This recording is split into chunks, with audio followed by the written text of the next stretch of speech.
আসসালামু আলাইকুম। আপনারা সবাই কেমন আছেন? আশা করি যে যেখানে আছেন ভালো আছেন। আলহামদুলিল্লাহ আমিও ভালো আছি। এত ব্যস্ততার মাঝে আজকে একটা নতুন ভিডিও নিয়ে আসলাম। তা আমি খাসির মাংস ভুনা করছি। কিন্তু ভুনা করছি ঠিক আছে, কিন্তু খাইতে ইচ্ছা করে না। ফ্রিজে অমনি বক্স বের আবার রাইখা দিচ্ছি, খাইতে ইচ্ছা করে না। কত সুন্দর করে ভুনা করছি, একদম মাংসটা একদম সফট হয়ে গিয়েছে।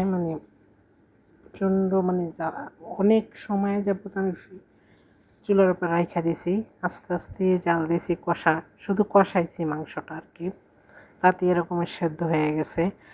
আর তাদের জন্য হয়েছে লবণ দিয়ে মাংস সেদ্ধ করছি, এই যে শুধু লবণ দিয়ে মাংস সেদ্ধ করছি। আর আমার জন্য এই মাংস রান্না করার পরেও আমি কেন না জানি খাইতে পারি না। পরে আবার আমি কী করলাম, ডাল ভুনা করলাম। এই যে দেখেন, আমি শুধু ডাল ভুনা দিয়ে মরিচ ভাজা দিয়ে ভাত খাইছি, মাংস ছুঁয়েও দেখি নেই।